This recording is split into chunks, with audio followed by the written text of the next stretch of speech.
Shri Anil Sharma ji. He's an economist and former member of National Financial Reporting Authority, Ministry of Corporate Affairs, Government of India, and he's going to talk on interlinking of CBDCs of BRICS member countries, potential trade growth medium. Thank you Anil very Sharma much. ji, please. Thank you very much, Chairman Professor Jain, my dear fellow faculty, Professor Ramakant Dwivedi ji, Ambassador Sharma, and my dear fellow students. First of all, let me thank MERI for giving me this opportunity to present my paper on this particular topic. Sir, as you rightly started with this narration that Global South is a force to reckon with. See, let us look at the initial stages when this Brent line was, imaginary line was created to bifurcate the countries which were rich and which were poor. Now look at the recent data, how Global South countries, which are 130 countries, and if you look at their data, that shows how the picture has really changed. The GDP of Global South on PPP mode is now 55% of the global GDP. And if we look at the population, it is almost 85% of the work population is in Global South. And similarly, if we look at the global trade data, it is 44% of the global trade is happening in Global South. So that shows how Global South is really is becoming a force to reckon with. Number of countries in Global South have their own economic diversities, which are their specialties. For example, if we take Africa and Latin America, they're almost 59 to 77% of their trade is resource export.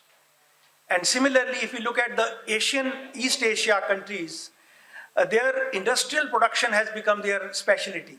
And they are also now supporting in a very big way the emerging value chains. So that shows the strength of Global South.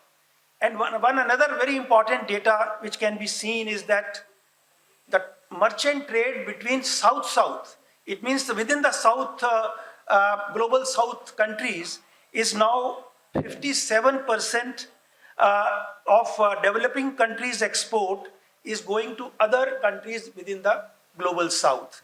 And that amount is almost like 6.8 trillion US dollars. So one can see the size, how economic activities are happening in Global South. Now, as I think pointed out by Dr. Raj Sharma also, that for their own interest to ensure, to secure their economic interest, Global South has created a lot of groupings. BRICS is one of them, and there are some regional groupings also, and of course, we also see one grouping which is the UN-based, which is South-South cooperation.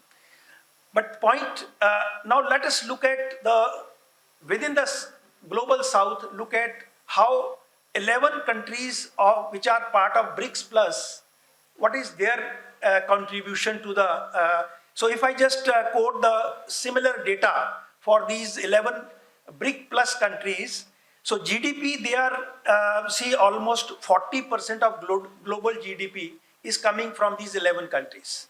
Similarly, around 49.5% population, global population is from 11 BRICS countries.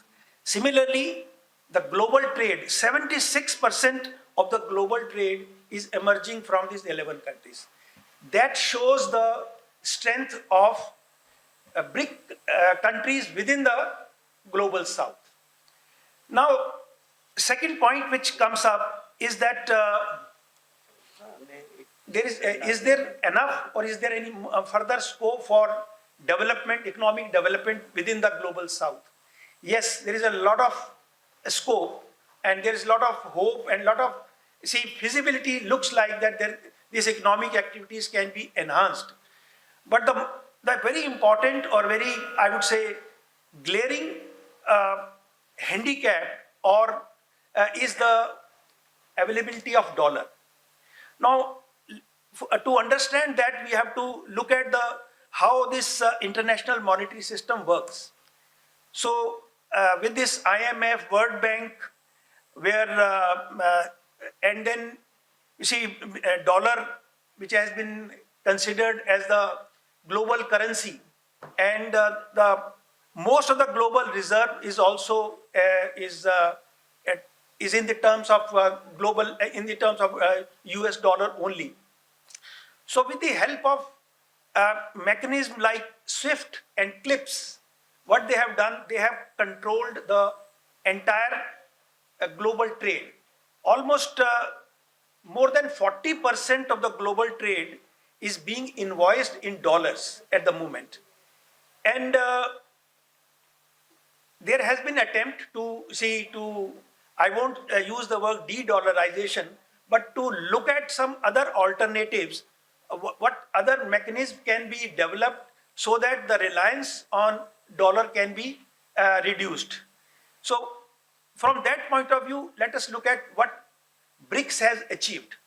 So as rightly pointed out, that this new development bank, as well as CRA, the contingency reserve assistance, though at the moment it has not been used, but almost $100 billion are lying in that, which is again a very, gives a lot of confidence that something, if contingency happen for short-term liquidity, those that can be used.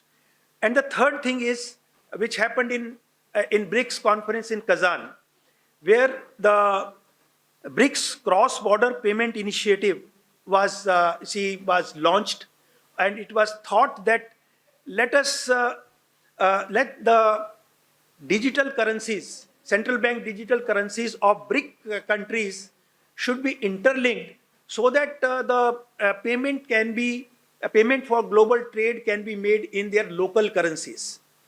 So that idea, in fact, recently Reserve Bank of India has again sent this proposal to the government of India that when this BRICS summit is happening in India, India should now propose again interlinking of CBDCs of BRIC member countries.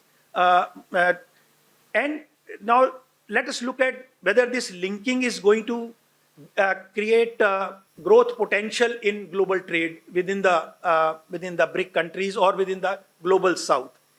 So first thing I would say that it has been seen that still a lot of BRIC countries have not yet come out with their full version of their CBDCs. Some of them are, they have not yet started, and most of them are also on a pilot mode. Like China and India, I think there are two countries whose CBDCs are in operation, and Indian CBDC is also now taking recognition, and there are a very large number of more than 5 million transactions has already happened in that. And of course, China is going ahead with a lot of efforts, and they are wherever they are doing the business, they are trying to promote their CBDC. See, from Indian point of view, since CBDC is not coming forward, or this interlinking is not coming forward very quickly, so India has done some more initiatives to ensure that their reliance on dollar comes down. And those, maybe I can point out three important developments. One is the rupee payment. Now, Reserve Bank of India has allowed 22 countries to set up their special Vostro account in India so that their payments can be negotiated and settled in Indian rupee. The second is of course, the UPI. Now, our Prime Minister is also promoting UPI in a very big way, and it has been shown that with the help of UPI, a lot of foreign currency requirement of people, especially those who are moving for businesses, for travel, for business, for pleasure travels. Those, at least that can be reduced. And finally, if you look at some of the recent free trade agreements which Government of India has entered into, in most of them there is a payment settlement of trade in Indian rupee or in local currencies. So these are very good developments, and would definitely, at least from India point of view, they would be helpful in reducing India's demand for dollar. Now, coming to the conclusion part of my paper, I would say that BRIC countries have a different approach for de-dollarization their economy and reduce their reliance on dollar. Some of them have also experimented with the blockchain-based payment system, again, which was not very successful. But it looks like that appetite for interlinking BRICS CBDCs is not there with the other BRIC countries. So maybe there are 2-3 more reasons. One is the threat from US.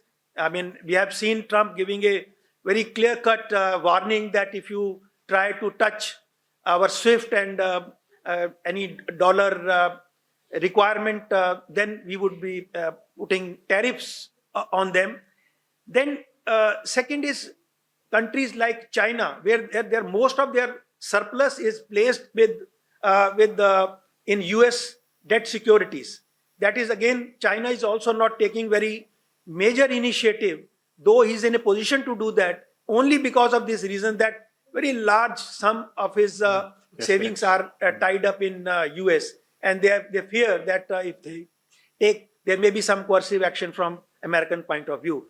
So, and in fact, I would like to highlight, there is one very recent JP Morgan report in 2025 November. They have published a report where they have touched this point, and their version is that though there is some reduction in the demand of the dollar from global south, but it is not that fast which should have been.